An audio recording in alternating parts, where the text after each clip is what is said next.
Hello and welcome to Local Edition. I'm Leslie Leyton. Our next guest has a little longer commute to work these days, having been a senator representing us locally. Now she's representing us in Washington, D.C. as a congresswoman. We'd like to welcome Congresswoman Gloria Negrete-McLeod. Thank you very much for being here. Thank you for inviting me again. So what are your first impressions as you settle into your office in Washington, D.C. and hear what's going on around you? It's a much bigger place. You know, you do a lot more walking because you have your office in one area and you do all of your voting at the Capitol. So you do a little bit of walking as opposed to the state Senate where you were in one place.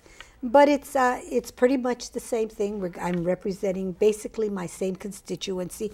My area just got a little bit smaller, but it's basically what I've represented for the longest time.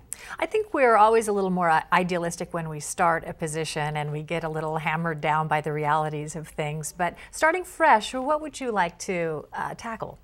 Well, you know, when I ran for this office and as I've run for other offices, I've never told the people I am going to do ABC because reality always limits what we can do. Maybe we can only do A. So I think what we're going to focus on, as the president has dictated, that we will be probably tackling the gun issues and immigration reform, and along with the other things that have come across now. From your perspective, what would you like to see the gun reform include?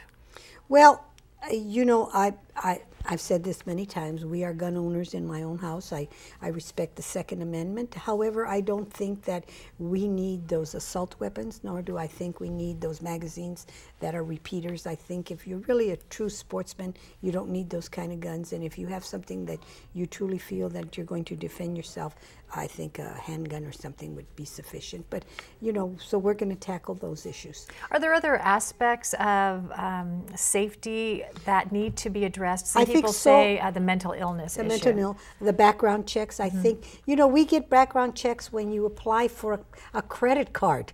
I mean, they ask you all kinds of information. So what is the problem with asking for good background checks on those? Now, immigration reform, what do you think needs to happen so that it sticks this time? We've had amnesty, we've had starts along the way over the years, but it seems like we're lacking a full, cohesive idea where all of the areas of that idea are enforced. Well, you know, the president has put down what he wants to see as immigration reform, and then we have the bipartisan group in Washington that has been working on immigration reform. But what do you think? What makes sense to you? Well, what makes sense, I don't know. You know, everybody talks about a comprehensive plan, but until I see what it is, I'll know what it is then. You know, they've talked about safe borders. Of course, we all agree that the borders should be safe, that we allow those people that have been here of their no accord, especially the young people that came here as youngsters. They pledge allegiance every day that they go to school to this country. They know no other country. For them to get working papers is very fair, I think, in my opinion, because that puts back into the pot of which they've taken.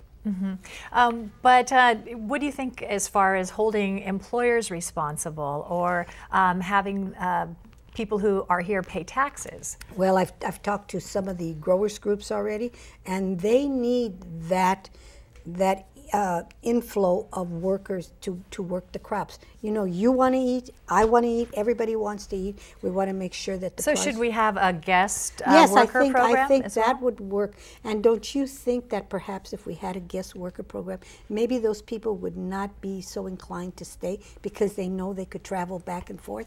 So that's part of that comprehensive reform. Beginning of the session, I have a feeling this is going to be a long road ahead. Thank you very much. You're welcome. For being here. And thank you for joining us.